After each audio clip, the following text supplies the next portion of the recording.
So hello guys, आज हम professionalism के थर्ड स्टैंडर्ड की बात करेंगे जो है miss representations.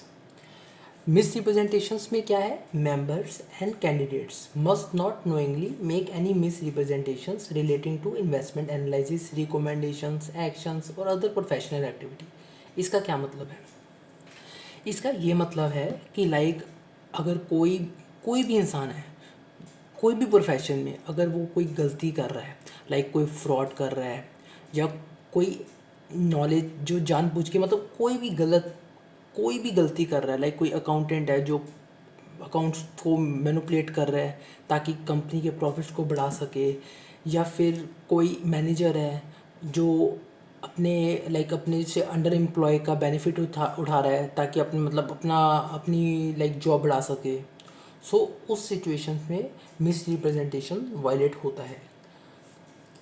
Member and candidates must not knowingly make any misrepresentations relating to investment analysis और other professional activity. Okay. So और ये मिस रिप्रेजेंटेशंस और भी बहुत केस में हो सकती है। फॉर एग्जांपल, किसी की नॉवल है और हमने उसकी नॉवल उससे बिना पूछे कोई कोई एक बहुत अच्छा कोट है जो हमें बहुत पसंद आया, हमने उसको उठा के अपने इंस्टाग्राम या कोई भी हमने अपनी प्रोफाइल में उसको शो कर दिया और अपना नीचे नाम लिख दिया। सो वो भी मिस रिप्रेजेंटेशन है।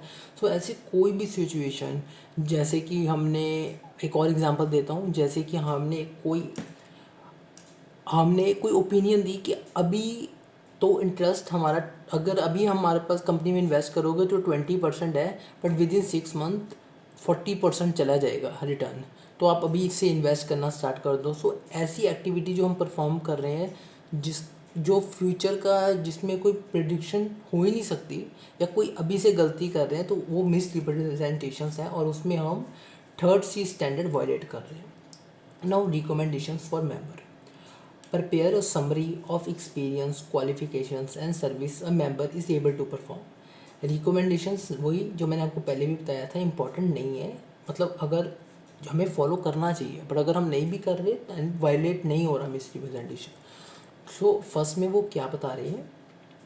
फर्स्ट में ये है कि कोई भी इंसान किसी भी प्रोफेशन में है, वो अपने आप को अपनी जो उसकी प्रोफाइल है उससे बढ़कर ना बताए, उससे कम चाहे बता दे, उससे बढ़कर ना बताए। मतलब जो उसका एक्सपीरियंस है, जो उसकी क्वालिफ़िकेशन है, अगर उसने 12th पास की है तो वो 12th पास ही बताए, वो कोई ग्रेजुएशन ना बताए, क्योंकि उसको काम उसी हिसाब से मिलेगा।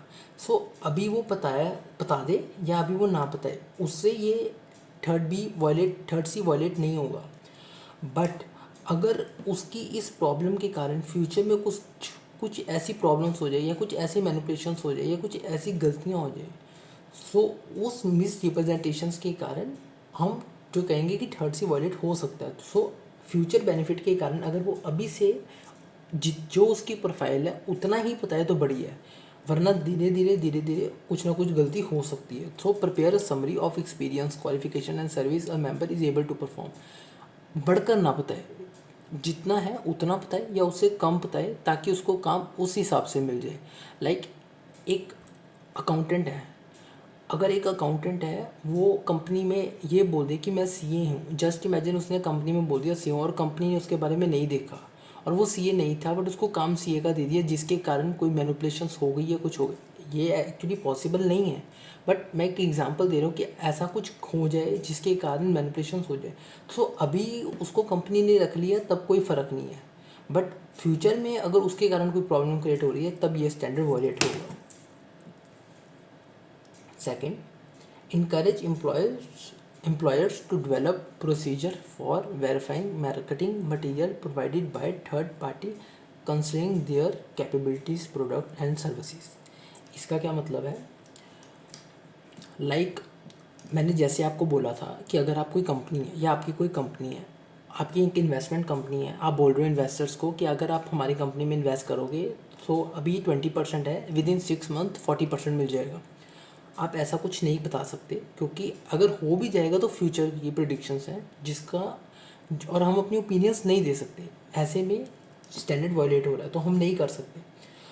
अब हम तो नहीं कर रहे, हमारे आगे जैसे हमने एक एडवर्टाइजमेंट कंपनी रखी हुई है जो एडवर्टाइज़ कर रही है कि अगर इस कंपनी में आप इन्वेस्ट करोगे तो आपको 6 मंथ में 40% मिलेगा। हमने उस कंपनी का चेक नहीं किया, हमें करना चाहिए, हमें उस कंपनी का करना चाहिए कि वो ऐसा कुछ हमारे बारे में बोल रही है। अगर हमने नहीं चेक किया तब ये स्टैंडर्ड वायलेट नहीं हो रहा। हमें चेक करना चाहिए कि वो बोल रही है कि नहीं बोल रही, बट अगर वो बोल रही है और हमने चेक नहीं किया तब तो नहीं ये स्टैंडर्ड वायलेट होगा।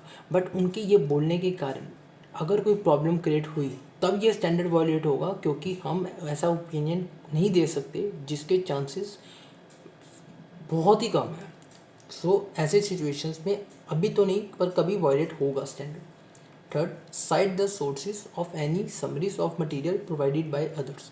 जैसा कि मैंने पहले ही बताया था कि अगर कोई नॉवल है, उसका कोई कोट है जो आपको बहुत पसंद आया एंड आपने उस कोट को अपने कोई भी प्रोफाइल में डाल दिया एंड अपना नीचे नाम लिख दिया, तो आपने इस स्टैंडर्ड को वायलेट किया है जो अलाउड नहीं है।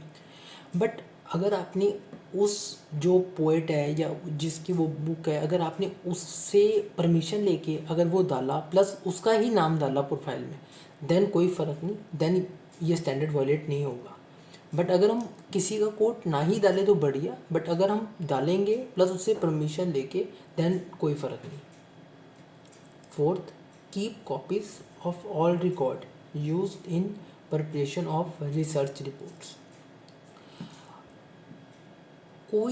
कोई भी एम्प्लॉई है जो अभी से रिसर्च, या कोई भी एम्प्लॉई है जो रिसर्च रिपोर्ट्स बना रहा है, सो जब वो बना रहा है तभी वो उस रिसर्च रिपोर्ट्स के रिकॉर्ड रखना स्टार्ट कर दे, ताकि बनने के बाद उसे कोई ये ना कहे कि ये तुमने नहीं बनाई। मतलब अभी से अगर उसके पास रिकॉर्ड्स होंगे, कुछ होगा तो कोई फ़र्क नहीं।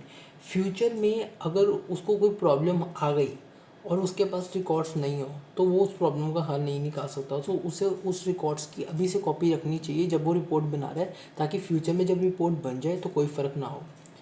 Fifth, provide list in writing the form available services and qualifications. इसका ये मीनिंग है कि जो भी कंपनी है वो उसके पास जितने भी एम्प्लॉय है वो उनकी क्वालिफ़िकेशंस के बारे में पहले से पता करके रखे एंड अपने जो भी क्लाइंट्स हैं उनको भी बता दे, ताकि उन्हें भी पता चल जाए कि ये कंपनी कितनी अच्छी है, इनके पास जो एम्प्लॉयज़ है वो कितने एजुकेटेड हैं, ताकि फ्यूचर में कोई प्रॉब्लम क्रिएट ना हो। And last, review documents and communications of member. इसका ये मीनिंग है कि कोई भी जो मेंबर्स हैं वो अभी से उनके डॉक्यूमेंट्स रिव्यू करें, ताकि अगर वो कोई प्रॉब्लम क्रिएट कर रहे हैं तो वो अभी पता चल जाए। अभी वो रिव्यू करें या ना करें उससे ये स्टैंडर्ड वायलेट नहीं होगा, बट अभी ये रिव्यू ना करें जिसके कारण फ्यूचर में कोई प्रॉब्लम क्रिएट हो तब ये स्टैंडर्ड वायलेट होगा। मतलब अभी अगर उन्होंने उनके डॉक्यूमेंट्स को रिव्यू नहीं किया जिसके कारण उस मेंबर ने कोई मैनिपुलेशंस कर दी या कोई फ्रॉड किया, तो तब ये स्टैंडर्ड वायलेट होगा। सो इसलिए अभी वो रिव्यू करे या ना करे उससे कोई फ़र्क नहीं, बट फ्यूचर बेनिफिट के लिए फ़ायदा होगा। सो जितने भी रिकमेंडेशंस हैं ये फ्यूचर के बेनिफिट के लिए होते हैं कि अभी ये हम करें या ना करें, इससे ये स्टैंडर्ड वायलेट नहीं होगा, बट फ्यूचर में ये स्टैंडर्ड वायलेट हो सकता है। सो अभी से हम इसे करना छोड़ दें तो बढ़िया। सो ये है स्टैंडर्ड प्रोफेशनलिज्म का थर्ड स्टैंड जो है मिस रिप्रेजेंटेशन।